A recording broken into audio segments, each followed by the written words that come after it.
네. 정책도 마찬가지 아닙니까? 지난 과거 그리고 현재를 제대로 분석하고 진단하지 않으면 어떻게 효과적인 정책을 만들 수가 있겠습니까? 윤석열 정권의 민생, 경제, 과학기술 정책들 잘 되었다고 보십니까? 네, 뭐 새로운 그 선도형 R&D를 하는 방향은 잘 잡았다고 생각을 합니다. 단지 조금 소통이 좀 아쉬운 면이 있습니다. 소통만 아쉽습니까? 참 현실과 너무나 동떨어진 상황이기 때문에 너무 안타깝습니다. 윤석열 정권은 그 시작이 어떠하든지 결국 말로는 국민이 이룩한 성과를 무너뜨리고 현재를 파탄내고 미래까지 망쳐놓은 정권으로 기록될 것입니다. 지금 이 자리에 한덕수 권한대행이 없습니다. 그 상징적인 사실 하나만으로도 어떤 생각으로 국정을 운영해 왔는지 너무 뻔히 보입니다. 골든타임을 수차례 놓은 정부, 그 늑장 추경, 이제부터라도 바로 잡아야 되지 않겠습니까? 12.2조 원입니다. 추경 예산. 12.2조 원으로는 고작 0.1%의 경제 성장 효과만 볼 수 있다고 합니다. 1%의 성장률에서 여전히 벗어나지 못한다는 뜻입니다. AI 얘기를 해보겠습니다. 게다가 유수의 국가들이 수십조에서 수백조 단위의 AI 투자를 추진하는 과정에 우리는 이번 추경이 고작 1.8조의 AI 추경은 정말 턱없이 부족한 수준입니다. 그래놓고 실제 이 물에 답변을 해야 될 책임자들은 모두 국회 출석을 거부하고 있습니다. 권한대행은 대선 꿈을 꾸겠다고 대권 행보만 보이고 있는 실정입니다. 한덕수를 필두로 한 모피아들이 나라를 망쳐놓고 잘못을 시정할 신용조차 안 보이고 있습니다. 이상임 장관, 모피아들이 R&D 예산 삭감하고 AI 추경에서마저 손발을 잘라낼 때 정작 그들이 알파이자 오메가로 섬기는 그 재정 건전성 어떻게 되었는지 아십니까? 지금 의원님께서 1.8조는 추경이고요. 본 예산이 1.8조에서 총 2025년 예산이 3.6조고 이 수치는 결코 다른 나라에 비해서 적은 수치는 아닙니다. 국가가 들인 돈에서는 적다고 할 수는 없습니다. 그 예산에 관해서는 조금 이따 다시 말씀을 드리고요. 재정 건전성 얘기를 제가 여쭤봤습니다. 지난해 재정 적자가 100조 원을 넘었습니다. 코로나19가 창궐했던 2020년과 2020년에 이어서 세 번째입니다. 그리고 2022년 52조 원의 추가 세수로 시작된 윤석열 정권이 지난해 세수는 30조 8천억 원 결손입니다. 23년 56조 4천억 원에 이은 역대급 결손입니다. 이 정도면 어떻게 경제를 맡길 수가 있겠습니까? 그런데 이번에도 기재부는 재정 건전성 운운하면서 AI 및 R&D 추경을 가로막고 있습니다. 재정 건전성이 아니라 기재부 편의성을 위해서 대한민국 미래를 볼모 삼고 있는 것과 다름이 없습니다. AI 추경을 추진하면서 기재부에서 잘라낸 사업이 몇 개나 되는지 아십니까? AX 특화 사업 4,500억 원을 비롯해서 AI 직접 단지 기반 컴퓨팅 자원 지원, 인공지능 혁신 인재 양성 등 R&D 사업들 다 잘라냈습니다. 게다가 AI에 집중한다고 필수적인 다른 과학기술 R&D 예산은 추경안에 포함되지도 않았습니다. 총 지출 대비 4.4%에 불과한 R&D 예산으로 어떻게 대한민국 미래를 그릴 수 있겠습니까?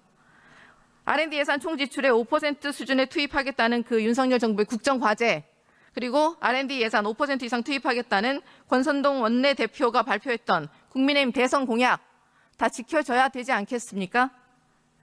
지금 골든타임을 놓치면 잃어버린 10년이 닥쳐옵니다. 그런데도 이렇게 안일하게 있어서야 되겠습니까? 과방위에서 추경안 심사 과정에서 AI 반도체 실증 지원 예산은 물론 정부가 역점을 두고 추진하던 이공계 연구생활 장려금을 비롯해서 전기료가 없어서 연구를 중단하는 일이 없도록 과학기 출연연들의 전기료 예산, 기초연구 예산 등 80여 개 사업에서 5,128억 4,100만 원이 증액 의결되었습니다. 실제 예산 증액으로 이어져야 하지 않겠습니까? 예, 좀 더 반영됐으면 좋겠다는 바람이 있습니다. 이외에도 지난해 본예산 심의 과정에서 각 상임위에서 증액이 의결되었던 R&D 사업들이 매우 많습니다. 제가 따로 서면 질의로 제시하도록 하겠습니다. AI 등 기술 패권 경쟁에서 과학 기술을 위한 예산이 없으면 대한민국의 미래도 없는 것 아닙니까? 최소한 마지막 남은 양심으로라도 R&D 예산 5%라는 국정 과제 지켜야 하지 않겠습니까? 어떻게 생각하십니까? 네, 뭐 또 여러 또 다른 부서에 시급한 상황이 있으니까 우리 재정당국에서 잘 판단하리라 그렇게 생각합니다. R&D 예산 삭감을 해서 나라의 미래를 망친 정부에 그 과기부 장관으로서 끝까지 역사의 죄를 남기면서 떠나지 않길 바랄 뿐입니다. 국회 추경 심사마저 출석하지 않고 있는 한덕수 권한대행에게도 촉구합니다. 대권행보 이전에 유일무이한 윤석열의 총리이자 대행으로 윤석열의 폭정과 국정폭망의 책임자로서 국민 앞에 고개 숙여 사죄하길 바랍니다.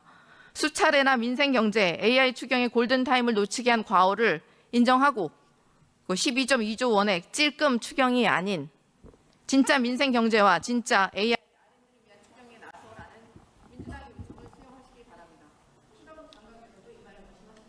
바랍니다. 네, 명심하겠습니다. 위원장님 잠깐만 한 말씀만 올리겠습니다.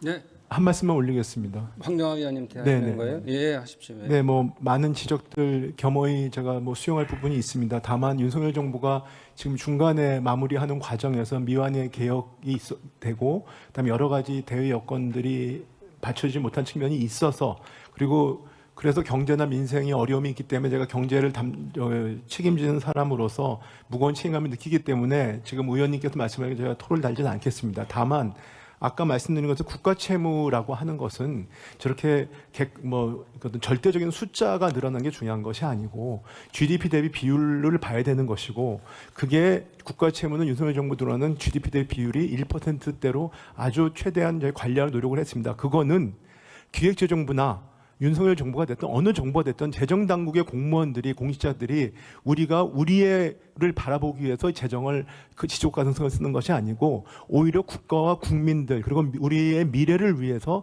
재정의 지속 가능성을 유지하기 위한 것입니다. 그렇기 때문에 아까 계속 찔끔 추경 말씀하시는데 저는 그 부분이 혹시 의원님께서 이 재정은 그냥 편하게 쓰는 게 국민을 위하는 것이구나 라는 생각에서 혹시 그런 말씀을 하시진 않았을겠지만 혹시 국민들께서 그렇게 오해하실 것 같습니다. 그래서 추경을 하는 돈 이론도 국가와 국민을 위해서 써야 되기 때문에 그런 의미에서 저희가 그것을 또 우리 미래 세대를 위해서 써야 되지 않겠습니까? 그런 의미에서 저희가 고민의 산물이다 이런 말씀을 드립니다. 네, 황정화 위원님 수고하셨습니다. 오전 질의가 끝나는데요. 또 기왕에 부총리님 말씀해 주셔서 제가